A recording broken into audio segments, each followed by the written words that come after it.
Now, if you're agreeable, we'll just move straight on to the next speaker, who is Gordon Martin of the RMT, and then we'll come to Alec, and then we'll have discussion and questions at the end. Right? People happy with that? Right, Gordon. Thanks very much, Ian. Well, comrades, thanks for coming along. I understand some of you have got interests elsewhere this morning, not an interest of mine, I have to confess.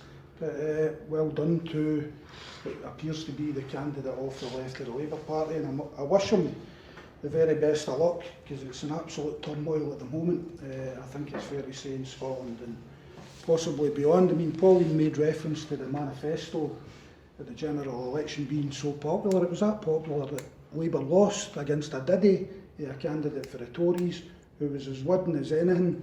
As far as I'm concerned, if you couldn't win in these circumstances, people thinking turning up the next time is going to be a victory are sadly deluded, in my view anyway. On Europe, the subject matter today and the Brexit, it's evident that political parties are split from top to bottom. The leaderships of the parties are trying to drag, and some parties are trying to drag the members in a direction that the public certainly don't want to go in. The public have voted to leave the European Union, not Europe. Europe's a continent we're part of and always will be, but to leave the boss's club, the European Union, which is corrupt, which is racist, which is anti-worker, and Pauline touched on some of the things about state aid rules and all that. I mean, we find that in my industries we organise in. Sometimes it's a blanket or a cover that the Alec's party, the SNP government in Scotland, in my view, hide behind. But anyway, we are continuing to try and flush that out on whether it's ferry industries or the rail industries, to get them into proper, genuine public ownership. I had a discussion. I mean, we're talking about trade unionists and the trade union movement. The amount of discussions and arguments I've had with fellow trade unionists in my own union and across the wider movement, and I've been told I'm mad. People have told me I'm mad for supporting the position that I'll leave in the EU. Because what I've been told is there'll be a race to the bottom. Has nobody noticed we've got that at the moment? We'll be written up of collective bargaining. Has nobody noticed we've got that at the moment? And in countries where the EU have imposed draconian punishments, I think the word punishment was used by Ian earlier about Britain having, the British people having the temerity to vote to leave. If you look at Greece, Spain, Portugal, and to a probably lesser degree Ireland, the punishment beatings that the EU have imposed on the people of their countries. Also looking at Ireland, I was speaking briefly to Ian before the meeting started. I believe this vote to leave will be revisited. We'll have a Lisbon Treaty type scenario where they'll go back to the people and say, look, you were wrong, you were stupid, we're giving you a chance to correct the error of your ways. And what would that mean? Well, that would mean a continuation of food banks, a continuation of austerity and poverty for the people of Britain. I'm now hearing about fuel banks. My wife brought this to my attention yesterday. I'm too busy to watch the news at the moment because I'm running all over the country fighting the bastard bosses. That's another matter. Fuel banks. Sorry for swearing. Fuel banks, I'm now hearing, are the new kid in town, and that shows you how poor people are. They cannot afford to heat their houses. People with children, elderly people. You know, we've all got kids, grandkids, elderly parents, and so on. Absolutely dreadful. In the workplace, the bosses think they've got the whip hand, and in many instances they're no shy about using it, despite the loyalty of the workforce over many, many years. A tax on welfare. My wife's got a friend. I live in Airdrie Shotts, the constituency Alec represents. My wife's got a pal just across the road, very unwell for a period of time, cut off all sorts of benefits, appeals. I'd done appeals for her through the corrupt, rotten system that we have, the welfare system. Thankfully it ended up all right, but that woman with two young kids and what she thought at that time was a terminal illness, and getting cut off the means of life, you know, the money to sustain our young family and ourselves at our worst hour of need.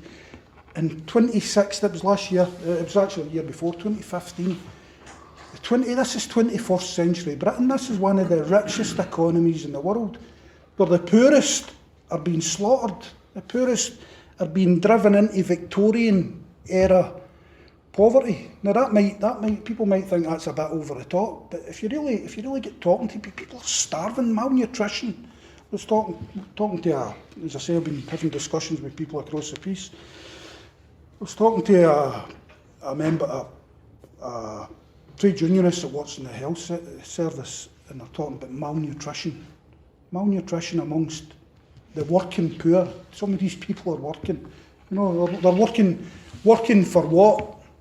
They can't feed themselves, they can't feed their wains, they can't heat their houses, so what they're working for? You know, it's absolutely dreadful in this day and age. It always has been, but in this day and age, it just shouldn't be tolerated. I mentioned the EU being racist, and again, I've been pulled up for saying this. I remember, I think Phil was raised, we were leafleting outside the Central, Glasgow Central, in the run-up to the referendum, the Brexit referendum, and this young woman came out and had a right go at me, which is fine, I don't mind that.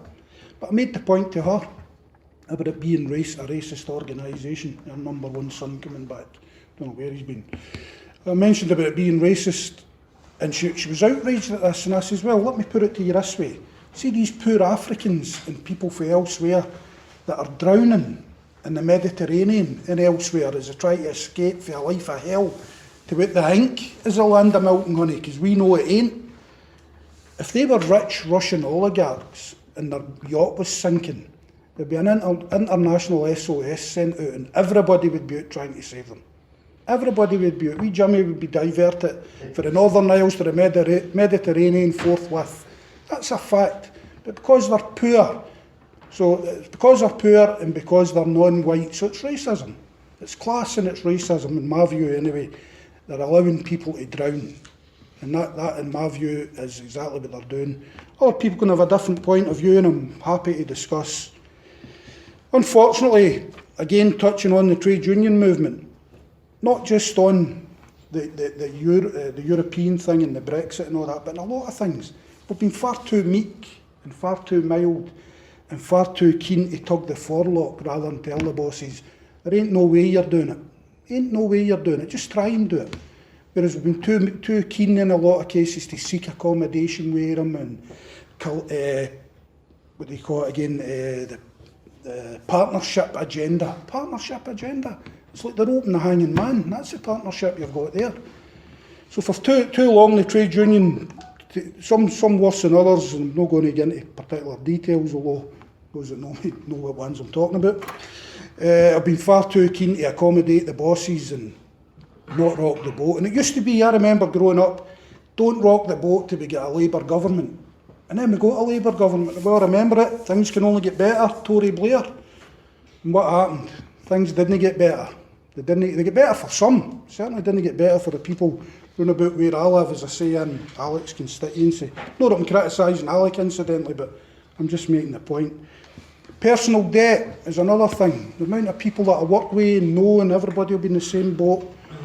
People are using credit cards to pay the mortgage, using credit cards to pay the rent. We're living in the never, and there's going to be another bust. The 2008 will be revisited, in my view, only in a higher level.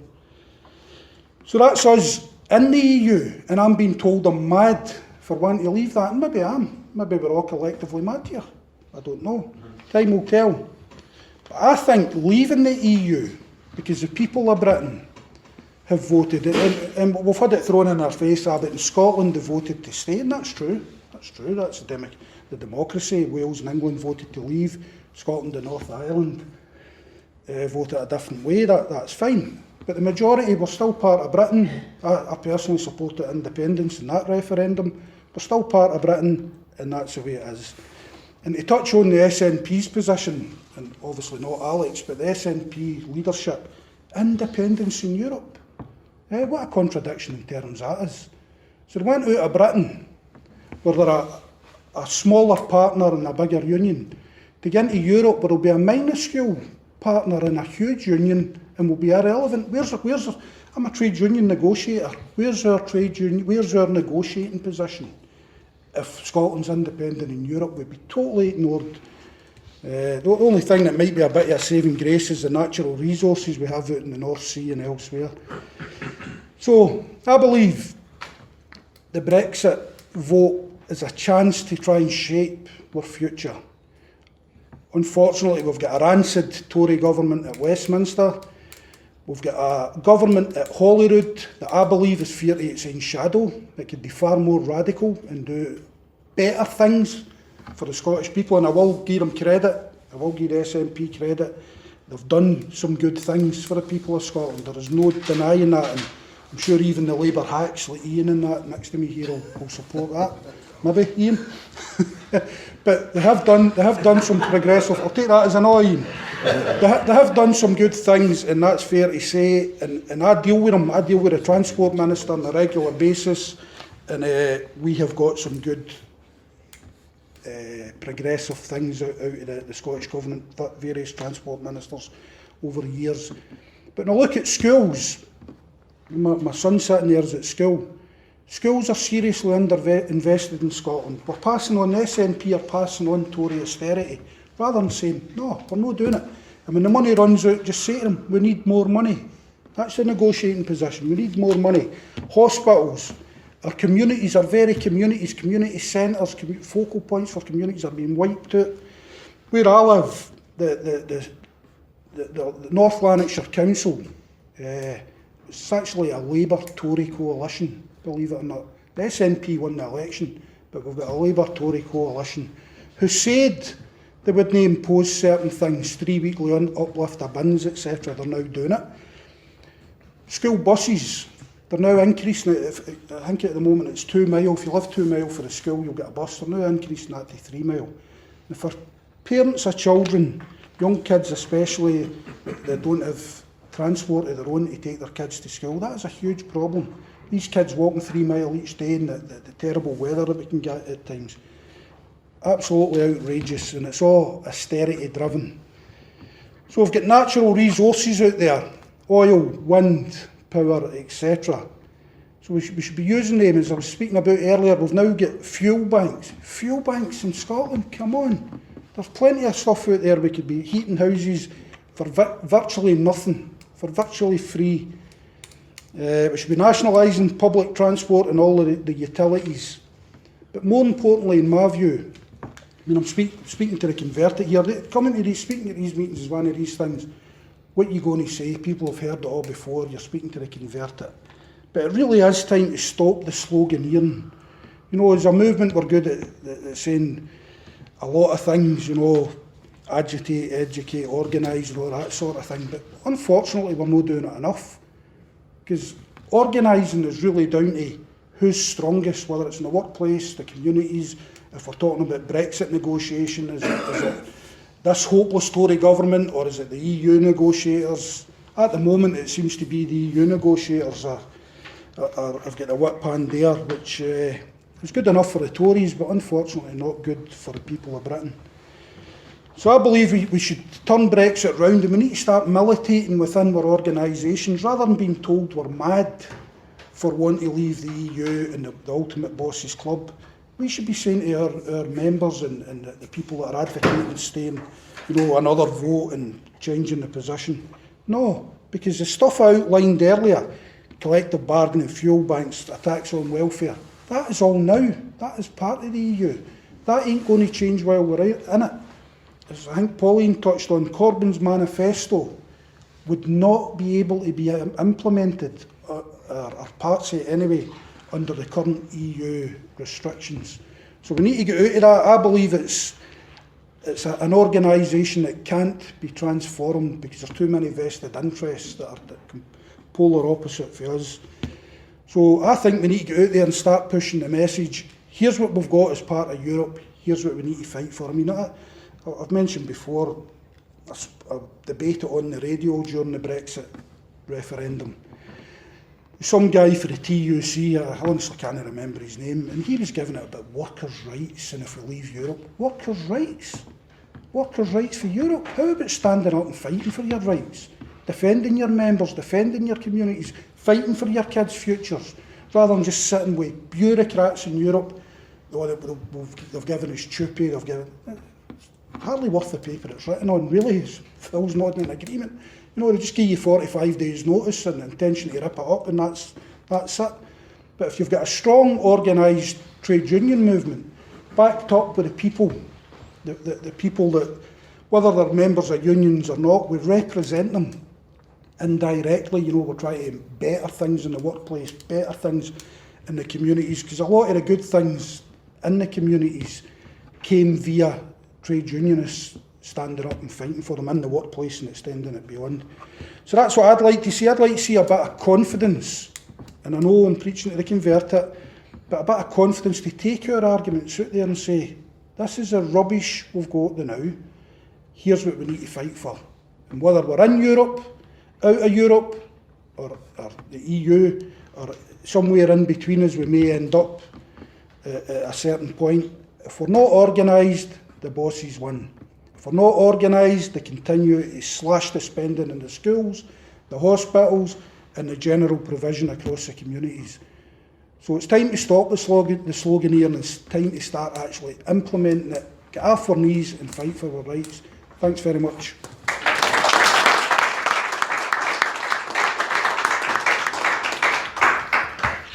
Well, that demonstrated the breadth of our support, as